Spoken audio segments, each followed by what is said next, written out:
Alright, let's talk about instincts. That magical little voice inside your head, that gut feeling, that primal compass that's supposed to guide us through the treacherous wilderness of life. I have one of those too. The problem is, mine is an idiot. A complete, card-carrying, gold medal-winning moron. I'm not exaggerating. If my gut feeling was a person, it would be the guy who brings a knife to a gunfight, then accidentally stabs himself in the leg while trying to open a bag of chips.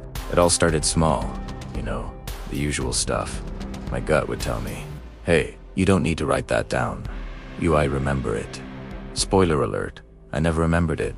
Or that shortcut through the sketchy alley at 3 a.m. Totally fine.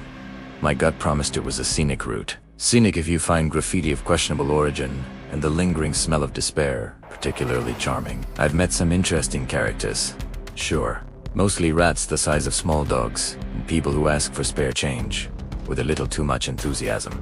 But then my gut decided to level up. It got ambitious. It looked at my relatively stable, boring life and said, you know what this needs? A dash of catastrophic failure. A sprinkle of public humiliation. Let's make some real decisions. So, let's start with my career. I had a decent job, you know, a 9-to-5, steady paycheck, dental plan.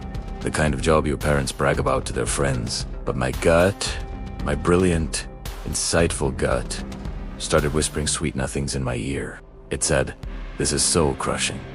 You're a creative genius, trapped in a beige cubicle. You need to follow your passion. And what was my passion, you ask? According to my gut, it was artisanal, gluten-free, vegan dog biscuit baking. Yes, you heard that right. My gut convinced me that the world was crying out for tiny, bone-shaped crackers for dogs, with dietary restrictions and discerning palates. I saw it all. A little shop with a twee name like the Barkery, or Need for Speed. Dogs lining up around the block, their owners showering me with money. I'd be on the cover of Forbes, the dog biscuit baron. So I did it. I quit my job, I cashed out my meager savings. I spent weeks perfecting my recipe, which mostly involved me eating a lot of bland, oat-based paste. My apartment was permanently covered in a fine layer of quinoa flour. I smelled perpetually of peanut butter and regret. I finally launched my business online, fully expecting the orders to pour in, and they did. Sort of. I got 2 orders in the first month. One was from my mom, who doesn't even own a dog, and the other was from someone who I'm pretty sure was my old boss. Probably out of pity, or maybe he just wanted to see the train wreck up close. Turns out, most people just give their dogs whatever's on sale at the supermarket, and most dogs are perfectly happy eating their own vomit. Who knew? Not my gut, that's for sure. The Bakari went under faster than a lead-filled canoe. So, broke and reeking of yeast.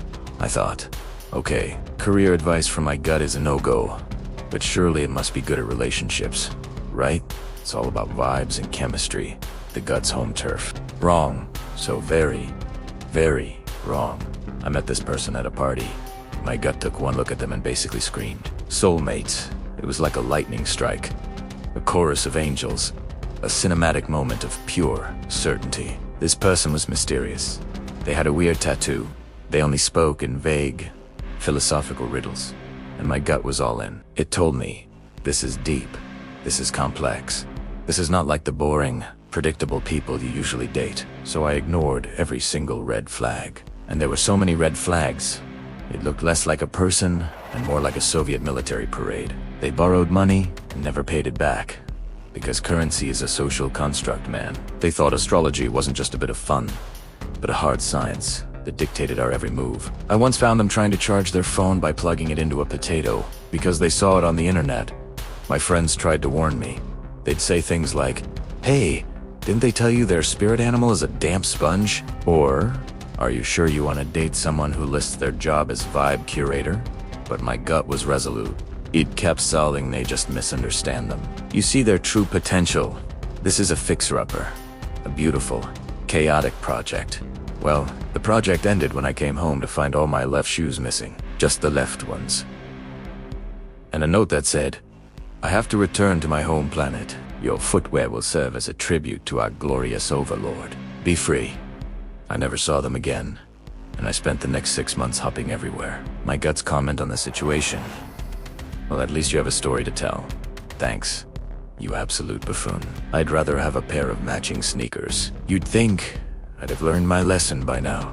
You'd think after the dog biscuit fiasco and the intergalactic shoe thief, I would have duct taped my gut's mouth shut and started making decisions with, I don't know, my brain. But no, because my gut is not just an idiot, it's a persistent idiot. Its most recent stroke of genius was about a surefire investment opportunity. My gut saw a commercial late at night, one of those ones filmed on a shaky camcorder in someone's garage. It was for a revolutionary new product, a knife that could also be a phone knife, or a knee phone. They hadn't decided on the branding. My gut was buzzing. It said, "This is the future." Think of the convenience. You can slice a tomato and then immediately take a picture of the sliced tomato. You can fend off an attacker and call for help at the same time. It's foolproof. My brain, bless its little logical heart, was gently trying to point out a few minor design flaws, like the high probability of slicing your ear off when you answer a call, or the fact that airport security might have a few questions. But my gut just shouted louder. Innovation, risk taker, get in on the ground floor. So I sent a few $100s via a very secure, not at all suspicious wire transfer to a company with no address and a website that looked like it was designed in 1998. I waited for my prototype knee phone and my stock certificates to arrive. I waited and I waited. I'm still waiting, weirdly. The website is gone, and the wire transfer seems to have vanished into the digital ether. My gut's official position on this is that the government probably shut them down because the technology was too powerful for the public to handle. It's a conspiracy, obviously. So here I am, financially ruined, emotionally scarred, and perpetually off balance from only wearing right shoes. All thanks to my internal compass, which is clearly just a broken spinning top. People say, trust your gut, listen to your instincts. I say, test your gut first. Ask it small questions, like, should I wear a coat today? And if your gut says no, and it's snowing outside, then you know what you're dealing with? You're dealing with an idiot that lives inside you and wants to ruin your life for its own amusement. My new philosophy is to do the exact opposite of what my gut tells me to do. Gut says turn left. I'm turning right so hard I'll probably pull a muscle. Gut says that burrito looks fine. I'm throwing it in a biohazard container and running away. Gut says, hey, maybe you should start a YouTube channel and tell everyone about your terrible life choices. And well, here we are. I guess even a broken clock is right twice a day. Or maybe this is its most brilliant, most disastrous plan yet. Only time will tell. Anyway, if you enjoyed my guided tour through the wasteland of my life decisions, maybe give this video a like. If you've ever been personally victimized by your own instincts, share it with a friend who understands. And if you want to see what fresh hell my gut cooks up for me next, you should probably subscribe. Because trust me, it's bound to be stupid. Thanks for watching.